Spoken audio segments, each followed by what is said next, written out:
എന്താണ് ക്രിസ്മസ്? നമ്മുടെ day to day ലൈഫിൽ ഈ ക്രിസ്മസ് എന്താണ് നമ്മളെ പഠിപ്പിക്കുന്നത്? ഒന്ന്, നമ്മെ പഠിപ്പിക്കുന്നത് ദൈവം മനുഷ്യനെ സന്ദർശിച്ച നിമിഷമാണ് ക്രിസ്മസ്.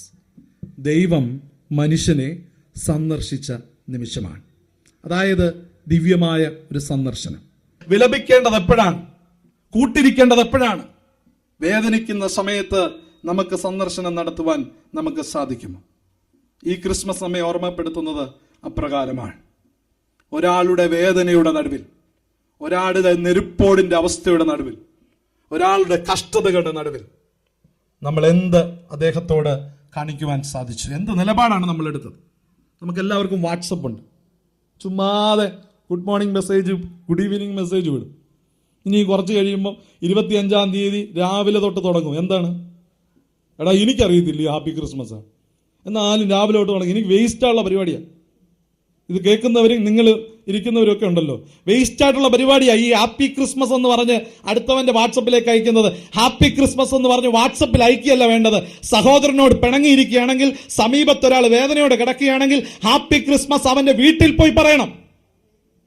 ആ ഭവനം സന്ദർശിക്കണം. അവനോടൊപ്പം ഒരല്പം കേക്ക് മുറിക്കണം.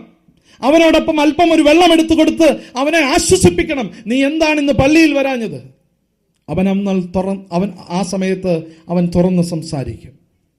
എന്താണ്? സന്ദർശനങ്ങൾ നമ്മുടെ ജീവിതത്തിൽ അത്യാവശ്യമാണ്. പ്രിയമുള്ളവരെ കാണുവാനും അവരുടെ വേദനകളിൽ പങ്കുവെക്കുവാനുമുള്ളതായി തീരട്ടെ ക്രിസ്മസ് എന്ന് ഞാൻ ഈ സമയത്ത് ഓർപ്പിക്കുന്നു. രണ്ടാമത്തെ ഒരു കാര്യം, ഈ ക്രിസ്മസ് നമ്മെ ഓർപ്പിക്കുന്നത് നിയോഗങ്ങളെ നിരസിക്കാത്ത നിമിഷമായി മാറും. നിയോഗങ്ങളെ നിരസിക്കാത്ത നിമിഷം. ജീവിതത്തിൽ ദൈവം നൽകുന്ന അവസരങ്ങൾ വിനിയോഗിക്കുവാൻ നമുക്ക് സാധിക്കണം. അതെന്തുമായിക്കോട്ടെ, ചെറുതാണെങ്കിലും വലുതാണെങ്കിലും, ജീവിതത്തിൽ എന്ത് നേരിടാൻ പോകുന്ന പ്രശ്നങ്ങളുണ്ട് എന്ന് മനസ്സിലാക്കിയിട്ടും അതിനെ തരണം ചെയ്യാമെന്നുള്ള ഒരു ആത്മവിശ്വാസം എനിക്കും നിങ്ങൾക്കും ഉണ്ട് എങ്കിൽ, ദൈവം സ്വർഗത്തിൽ ഇരുന്നു കൊണ്ട് സന്തോഷിക്കുകയാണ്. നിയോഗങ്ങളെ നിരസിക്കാത്ത നിമിഷങ്ങളായി തീരണം. മൂന്നാമത്തതും അവസാനത്തതും ഈ ക്രിസ്മസ് നമ്മെ പഠിപ്പിക്കുന്നതെന്നറിയാവോ? ചെറുതിനെ തിരയുന്ന നിമിഷമാണ്. Searching for little things. ചെറുതിനെ നമ്മൾ മാറ്റിവെക്കുന്നു. ചെറുതിനെ അതിന് വേണ്ടതായിട്ടുള്ള വില കൽപ്പിക്കാതെ പോകുന്നു. മൂല്യങ്ങൾ നഷ്ടപ്പെടുന്ന ഒരു കാലഘട്ടത്തിൽ ഈ ക്രിസ്മസ് നമ്മെ ഓർമ്മപ്പെടുത്തുകയാണ്. ഈ ക്രിസ്മസ് നമ്മെ പഠിപ്പിക്കുകയാണ് ചെറുതിനെ തേടിപ്പോകുന്ന നിമിഷമായിട്ട് തീരുവാൻ സാധിക്കണം.